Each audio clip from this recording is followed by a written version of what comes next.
kebesaran kasih Tuhan tentunya semuanya itu boleh terjadi dalam kehidupan kita. Pagi hari ini kita akan membaca Alkitab kita di dalam Yesaya pasal yang ke-11 ayat 1 dan 2. Untuk menghormati firman Tuhan dipersilakan untuk berdiri. Kita membaca ayat ini bersama-sama.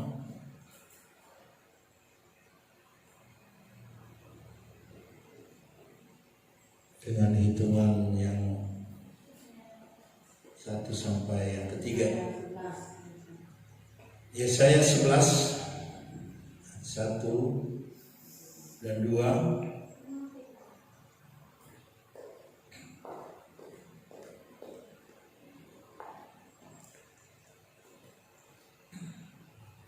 Sekali lagi Yesaya 11 ayat 1 dan 2. 1, 2, 3. Satu tunas akan keluar dari tumbuh lisai, dan taruk yang akan tumbuh dari pangkalnya akan berbuah. Roh Tuhan ada padanya, roh hikmat dan pengertian, roh nasihat dan keperkasaan, roh pengenalan dan takut akan Tuhan. Semua berkata amin. Puji Tuhan, silakan duduk. Kami berikan topik nama-nama Roh Kudus. Jadi sekali lagi, nama-nama Roh Kudus.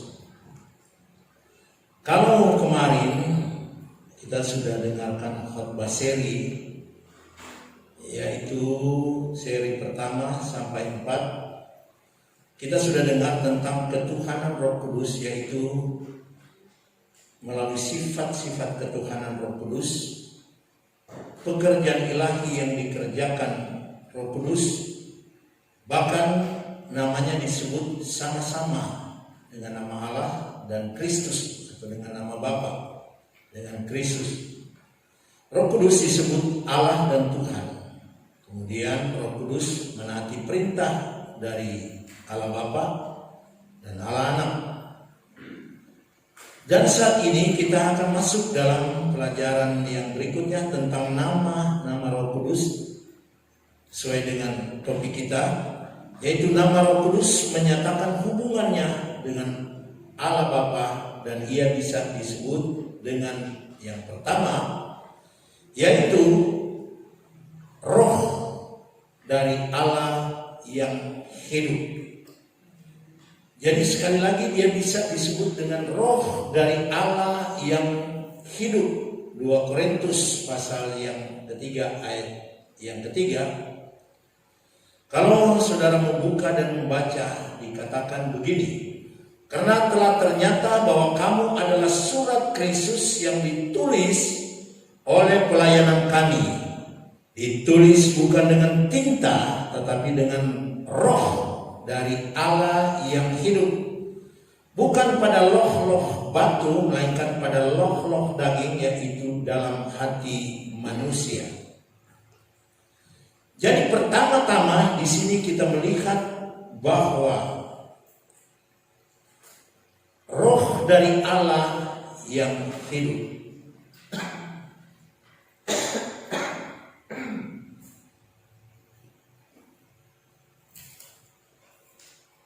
Roh dari Allah yang hidup ini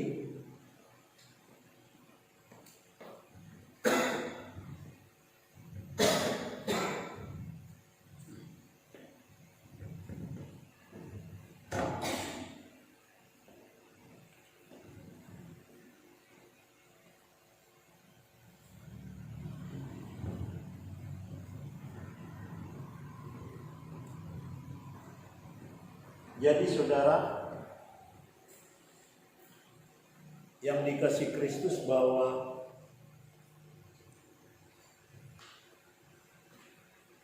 di sini hubungan roh dengan Allah Bapa yang bisa disebutkan roh dari Allah yang hidup.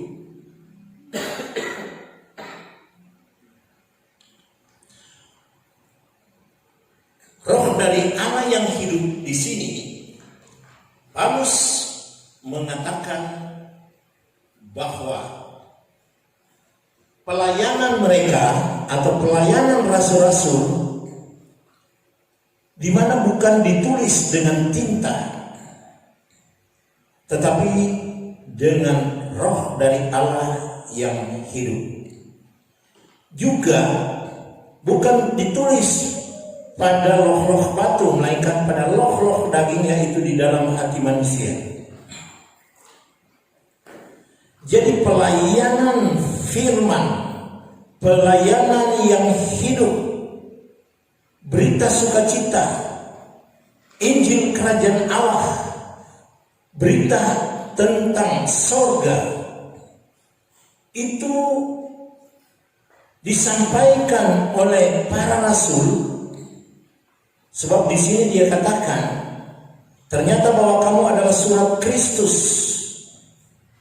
Jadi kita ini adalah surat Kristus dari pelayanan kami, atau dari pelayanan hamba-hamba Tuhan, dari pelayanan rasul-rasul, bukan dengan tinta, tapi dengan roh dari Allah yang hidup, yang juga bukan ditulis pada loh-loh batu, tetapi di dalam loh daging, yaitu dalam hati manusia.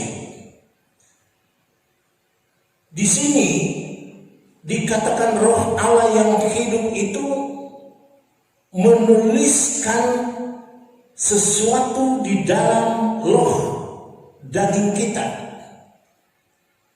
Karena kita ini dikatakan sebagai surat yang terbuka. Surat yang terbuka artinya hidup kita ini dapat dibaca oleh orang lain. Kasih kita, perjalanan hidup kita, di mana kita berbuat sesuatu yang baik, ibadah kita, ketaatan kita, pemberian kita, bantuan kita, pujian kita, semuanya itu ada dalam hidup kita bagaikan surat yang terbuka, yang dapat dibaca oleh orang lain. Dan tulisan di dalam loh hati kita ini bukan ditulis dengan tinta, tetapi ditulis oleh roh Allah yang hidup. Karena kebenaran itu ditulis oleh roh Allah yang hidup, maka surat yang tertulis dalam hidup kita itu juga hidup, dia tidak mati. Karena roh Allah ini yang menuliskan itu menuntun kita kepada kebenaran. Dan apabila itu tertulis dalam hidup kita, kita bisa menjadi surat terbuka dan dapat dibaca orang. Itulah kesaksian hidup kita kepada orang lain, supaya orang lain ini juga bisa menerima Yesus Kristus, bisa menerima kebenaran, dan bisa mendapatkan kerajaan surga yang dijanjikan oleh Tuhan kepada manusia yang percaya kepadanya. Jadi yang menuliskan kita ini hidup, bukan mati. Karena kita atau kebenaran itu yang merubah sifat hidup kita sehari-hari, merubah keluarga kita ini adalah roh Allah yang hidup. Sebab itu, apabila kita ini menjadi surat yang terbuka seperti yang ditulis di dalam 2 Korintus 3 ayat 3 ini, karena telah ternyata bahwa kamu adalah surat Kristus yang ditulis oleh pelayan kami, ditulis bukan dengan tinta, tetapi ditulis oleh roh Allah yang hidup, yang bukan di loh-loh batu, tetapi di dalam loh hati kita, yaitu kehidupan kita, loh daging, yaitu dalam hati kita manusia. Nah, jadi di sini kita melihat bahwa hubungan Allah dengan Roh ini, atau Allah Bapa dengan Roh Kudus ini, disebut Roh dari Allah yang hidup.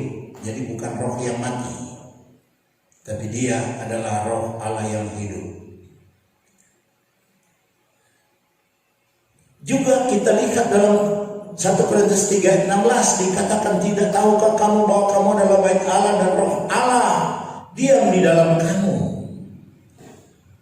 Jadi kita lihat bahwa Roh Allah yang hidup ini, dia bukan dari luar menulisnya, tetapi dia ada dalam hati kita sambil menggoreskan satu kehidupan yang baru untuk kita jalani di dalam Kristus Yesus.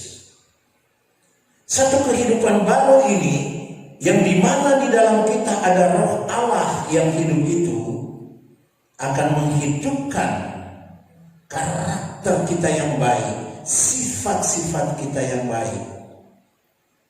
Dengan demikian, dikala kita menjadi pengikut Kristus yang sungguh, maka hidup kita ini bukan lagi hidup yang lama, tetapi menjadi satu kehidupan yang baru di dalam Tuhan Yesus Kristus, dan boleh menjadi terang dan garam. Tetapi karena kita ingin mengenal nama-nama Roh Kudus ini yang berhubungan dengan Allah, nama Roh ini juga bisa berdiri sendiri. Yohanes 3:6-8, apa yang dilahirkan dari daging adalah daging, dan apa yang dilahirkan dari roh adalah roh. Jadi kalau kita dilahirkan dengan daging, maka sifat-sifat kemanusiaan kita yang berdosa dan penuh cacat celah itu akan muncul. Tetapi setelah kita dilahirkan dari roh yang adalah roh, maka kehidupan kita akan berubah. Sebab itu dikatakan ayat 7, jangan engkau heran karena aku berkata kepadamu harus dilahirkan kembali. Jadi Yesus mengatakan kepada Nikodemus demikian. Dan dia katakan selanjutnya ayat 8, angin bertiup kemana ia mau. Jadi angin bertiup kemana dia mau. Dan engkau mendengar bunyinya, tetapi engkau tidak tahu dari mana ia datang, kemana ia juga pergi. Demikianlah halnya dengan tiap-tiap orang yang lahir dari roh. Jadi kehidupan kita juga oleh yang namanya roh yang berdiri di sini, tapi ini berdiri sendiri, tapi ini menunjuk kepada roh Allah, roh Kristus, roh Bapa, roh Anak, yang akan melahirkan kita kembali. Kalau hidup kita yang lama, banyak sekali perbuatan-perbuatan kegelapan yang kita lakukan.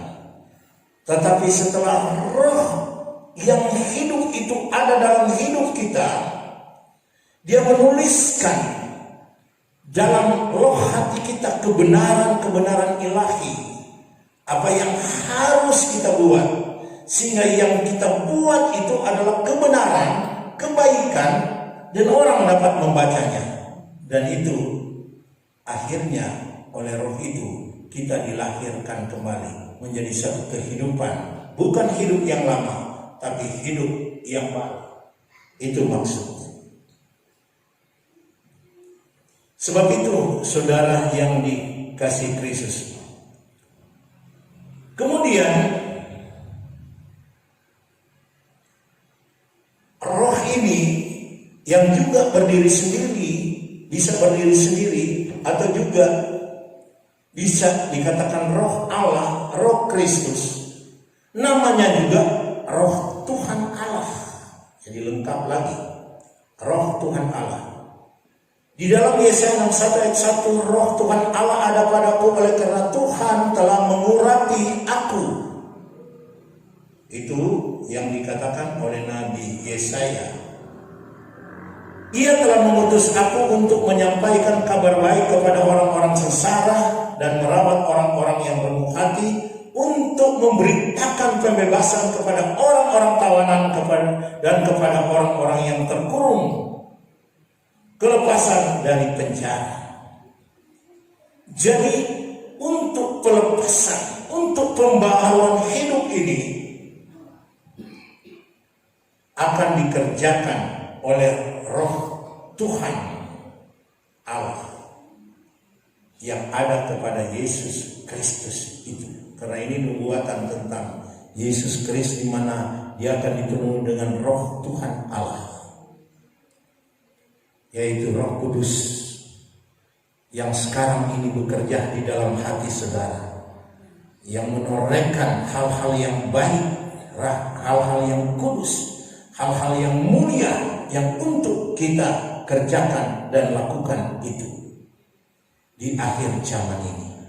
Karena zaman ini adalah zaman pekerjaan dari roh Tuhan Allah yang hidup tersebut.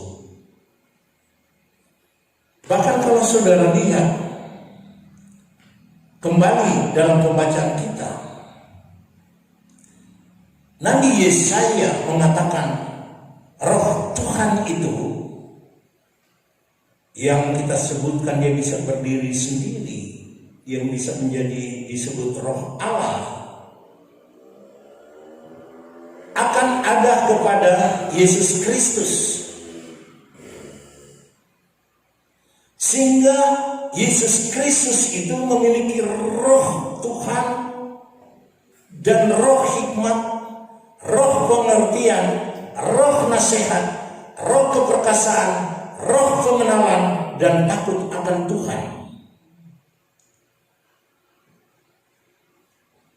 Bukankah kita mengiringi Tuhan dan kita mau jadi seperti Tuhan? Ku mau seperti-Mu Yesus. Ya, coba nyanyi.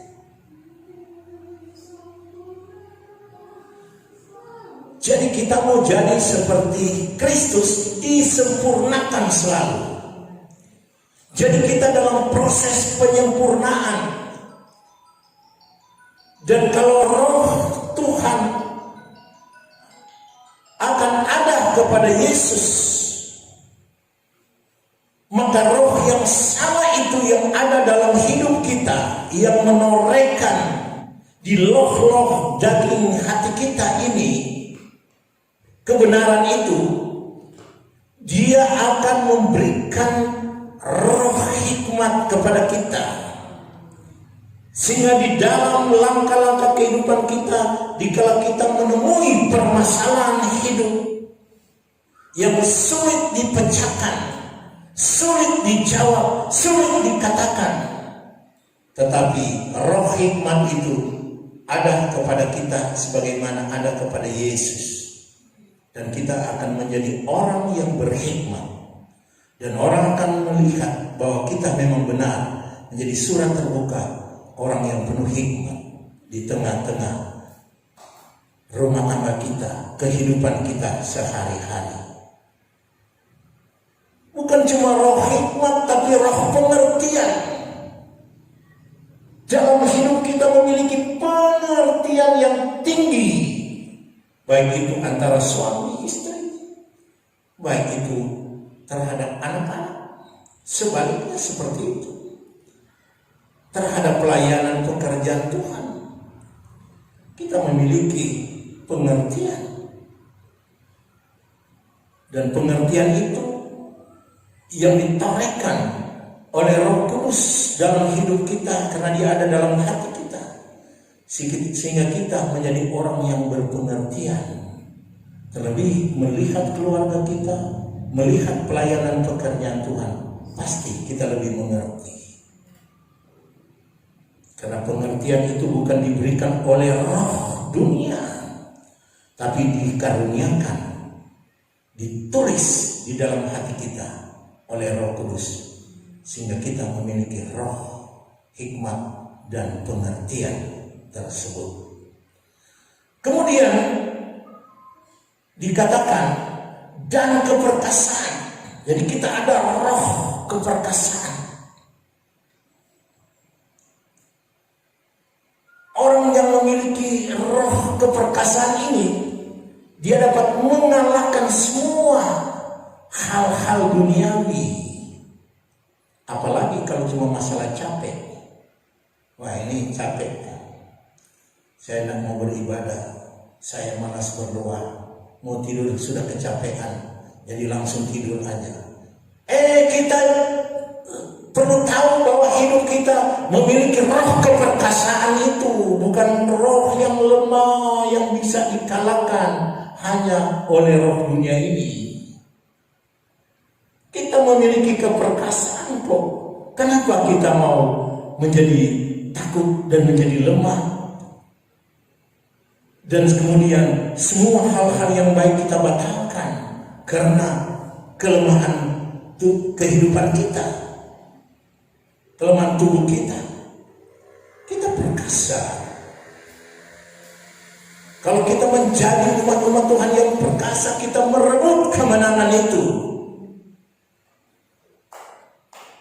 Kita rebut kemenangan itu, dan kita memiliki mahkota kehidupan kekal itu. Kita bertanding dengan perkasanya, karena memang Paulus katakan kita di dunia ini masuk dalam arena pertandingan untuk merebut kemenangan. Jadi kita memiliki roh keperkasaan, percaya diri, memiliki iman yang kokoh bahwa kita tidak akan kalah, tetapi kita akan menang. Kita akan memutuskan semua rantai-rantai yang diikat oleh iblis dalam kehidupan kita. Rantai dosa kita putuskan di dalam kemenangan, di dalam roh kebenaran yang hidup itu, di dalam Yesus Kristus. Sebab itu nama roh ini sangat dahsyat dan luar biasa kepada kita. Kita juga bisa menyebutnya roh pengenalan. Pengenalan kita kepada Tuhan semakin lama semakin dalam, sehingga kita mengetahui rahasia kebenaran firman Tuhan, karena roh itu akan menuntun kita kepada segala kebenaran.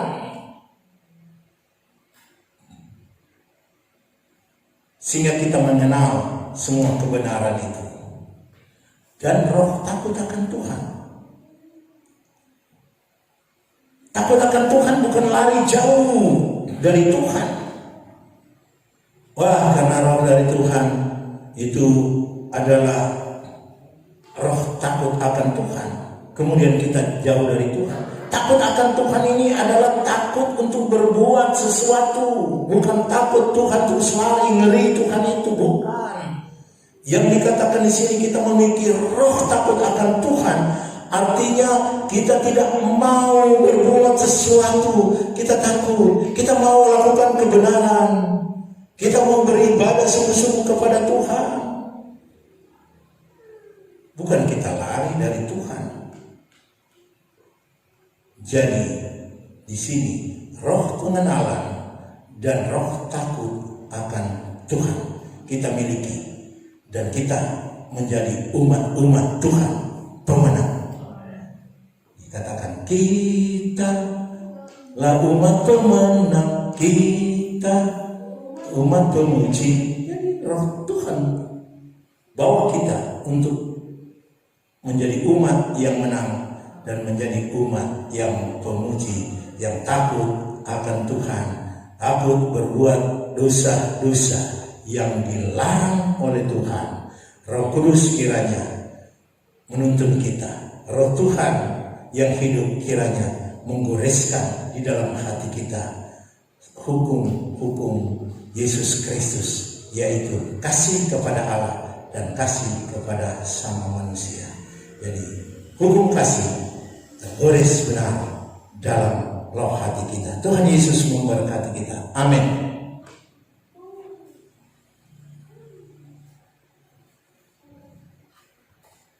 Kita berdoa. Bapa di surga, kami baru mendengarkan firman Tuhan. Nama-nama dari Roh Kudus, Roh yang Engkau kirimkan kepada kami yang berhubungan dengan Engkau, Allah Bapa. Kami